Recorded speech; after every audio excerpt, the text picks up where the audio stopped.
Hello economic students. In this video we're looking at the role of discretionary stabilisers in the budget, and just like we did with automatic stabilisers, we're looking at how they will influence the level of aggregate demand and the business cycle. They are called discretionary stabilisers because this word discretion is important. It's about having choice or influence over something. In this case, it's when the treasurer, Jim Chalmers, has choice or influence over the level of revenues and expenses. So it's when the government actually intervenes and changes the budget structure.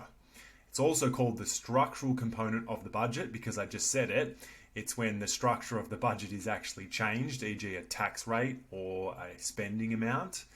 It's also going to impact the budget in the longer term. So if you think back to the structural components of the current account, they were more long-term factors. It's the same with the budget. Let's get into it.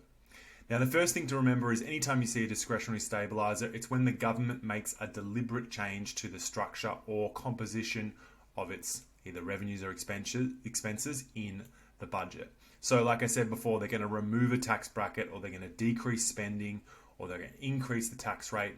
All these things are distinctly different to automatic stabilisers, where the level of tax collected changes based on the underlying economic conditions, right? So if we're in an expansion, we take more tax out. If we're in a contraction, we take out less.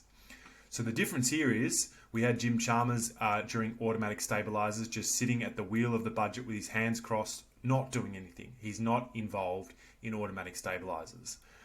In the discretionary stabilisers, he absolutely is. He has to sort of panic a bit and grab the wheels of the budget, just like the Tesla self-driving cars are not able to drive themselves, even though they have that inbuilt mechanism. They still need human intervention. The budget still needs discretionary stabilisers as well to properly smooth out the level of economic activity. And it's really the structural stabilisers that do all the heavy lifting and do all the work in the economy, or do the majority of the work. So you can imagine this guy, he puts his hands on the wheels, he actually controls the car or controls the budget in this sense. All right, so we're going to go through a lot of different discretionary stabilizers, and in this video I'm just going to look at some of them in theory because you're going to spend a lot of time understanding some contemporary discretionary stabilizers. It's part of the study design. But in theory, in an expansion, when the economy is too strong, economic growth is too high, there's inflation occurring, the government could, I want you to pause it and have a think, because it's pretty much the same as what we would do in automatic stabilizers. How could they smooth out the level of economic activity? Well, in this case, they're going to increase the tax rate because that's one way that they can actually intervene and take more tax out of the economy.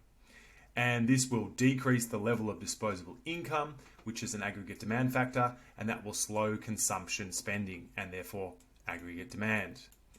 On the other side, that's on the revenue side, on the other side of the budget, they could actually decrease spending on infrastructure projects, or actually they could decrease spending on anything, which would decrease government spending, which would decrease the G component of aggregate demand and ceteris paribus, AD overall. So if all other things are equal, that decreases aggregate demand. So those are just two examples, one from the revenue side, one from the spending side of the budget, of how the government could actually use discretionary stabilizers to slow down a growing economy. Now, in a contraction, they would do the opposite. And again, I've got up here, they should, because these are all theoretical. They often don't do what the theory will tell them to do. And we'll talk more about that when we look at the weaknesses of budgetary policy. But in theory, in a contraction, the government will do the opposite. They'll decrease the income tax rate. Note here the language, they're decreasing the tax rate. We're not talking about collected, we're talking about actually changing the composition of the budget. This will increase disposable incomes, and that should say increase consumption spending and therefore aggregate demand. And on the other side, they'll increase spending on government projects, infrastructure projects, which will increase G and therefore increase aggregate demand overall. Sorry about those slides. So if we look at this on the business cycle, it's exactly the same thing. If the economy is running too hot and inflation is high, this is what a lot of people have argued about Jim Chalmers' most recent budget, is that it didn't do enough to slow inflation, because what he should be doing is increasing tax rates and cutting spending. all different types of spending in order to slow down this sort of boom so we have like a nice smooth ride.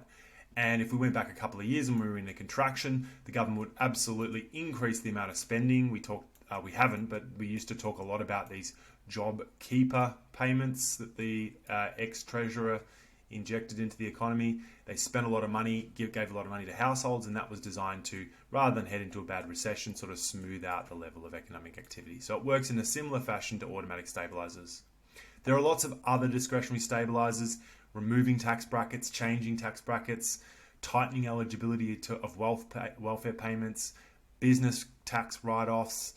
In the most recent budget, the government did a lot to ease the cost of living pressures, and there's heaps more that we're going to look at, most likely in class, but also you'll find in some of the contemporary policy section. All right, that's discretionary stabilisers. Reach out if you have any questions, and bye for now.